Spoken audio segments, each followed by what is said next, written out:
चलो, आज हम बात करने वाले हैं भारतीय संविधान के सबसे दिलचस्प हिस्से फंडामेंटल राइट्स और फंडामेंटल ड्यूटीज यानी मौलिक अधिकार और कर्तव्य।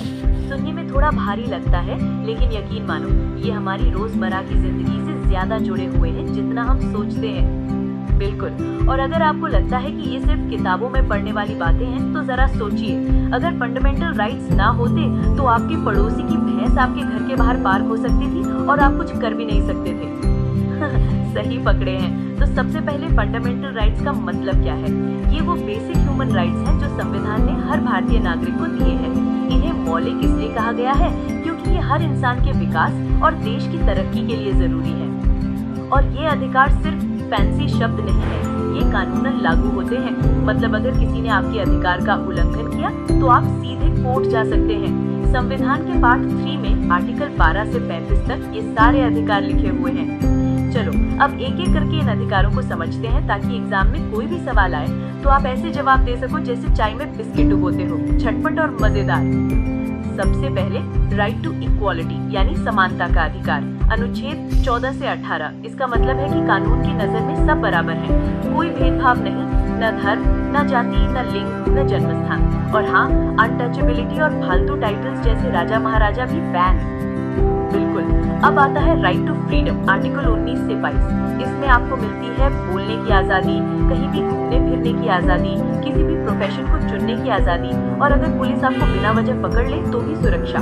मतलब आजादी आजादी सिर्फ नारा नहीं, हकीकत है। और अगर कोई आपको जबरदस्ती मजदूरी करवाए या बच्चों से खतरनाक काम करवाए तो राइट अगेंस्ट एक्सप्लॉयटेशन आर्टिकल 23 से 24 आपके साथ है। बाल मजदूरी और ह्यूमन ट्रैफिकिंग दोनों पर सख्त रोक। अब आते हैं right to freedom of religion, article 25 से 28। भारत में हर किसी को अपनी पसंद का धर्म मानने, उसका प्रचार करने और उसका पालन करने की आजादी है, और सरकार किसी एक धर्म का पक्ष नहीं ले सकती। यही है सेक्युलरिज्म। और अगर आप किसी अल्पसंख्यक समुदाय से हैं, तो cultural and educational rights article 29 से 30 आपके लिए है। अपनी भाषा, संस्कृति और स्कूल कॉलेज खोलने का पूरा हक। और सबसे खास right to constitutional remedies, article 32। अगर आपके अधिकारों का उल्लंघन हो तो सीधे सुप्रीम कोर्ट या हाई कोर्ट जाओ। डॉक्टर अंबेडकर ने इसे संविधान की आत्मा कहा था। मतलब ये अधिकार सिर्फ किताबों में नहीं, असली जिंदगी में भी काम आते हैं। अब सवाल आता है, ये फंडामेंटल राइट्स इतने जरूरी क्यों हैं? देखो, ये आपकी पर्सनल लिबर्टी यानी व्यक्तिगत स्वतंत्रता की रक्षा करते हैं। सरकार भी आपकी आजादी ऐसे ही नहीं छीन सकती। और ये लोकतंत्र की रीढ़ है। सोचो, अगर बोलने की आजादी ना हो तो नेता लोग क्या क्या कर जाते। ये अधिकार सरकार को जवाबदेह बनाते हैं और समाज में बराबरी और न्याय को बढ़ावा देते हैं। और हाँ, ये अधिकार समाज के कमजोर वर्गों को भी ताकत देते हैं ताकि कोई उनका शोषण ना कर सके। और सबसे बड़ी बात, ये आपको जागरूक नागरिक बनाते हैं, क्योंकि अधिकार जानना और उनका इस्तेमाल करना दोनों जरूरी है। अब आते हैं फंडामेंटल ड्यूटीज पर, यानी मौलिक कर्तव्य। देखो, अधिकार तो सबको अच्छे लगते हैं, लेकिन कर्तव्य सुनते ही सबको नींद आने लगती है। लेकिन भाई, ये भी उतने ही जरूरी है। बिल्कुल। और ये संविधान में शुरू से नहीं थे। 1976 में 42वें संशोधन के जरिए आर्टिकल 51A में इन्हें जोड़ा गया। आज हमारे पास 11 फंडामेंटल ड्यूटीज हैं। ये हर नागरिक पर लागू होते हैं, चाहे आप बच्चे हो या बड़े, अमीर हो या गरीब। चलो जल्दी जल्दी इन कर्तव्यों की लिस्ट देख लेते हैं। संविधान और राष्ट्रीय प्रतीकों का सम्मान करो, स्वतंत्रता संग्राम के आदर्शों को अपनाओ, देश की एकता और अखंडता की रक्षा करो, जरूरत पड़ने पर देश की सेवा करो, भाईचारे और सौहार्द बढ़ाओ, सांस्कृतिक विरासत को बचाओ, पर्यावरण की रक्षा करो, वैज्ञानिक सोच अपनाओ, सार्वजनिक संपत्ति की रक्षा करो, हर काम में उत्कृष्टता लाओ और बच्चों को शिक्षा दो।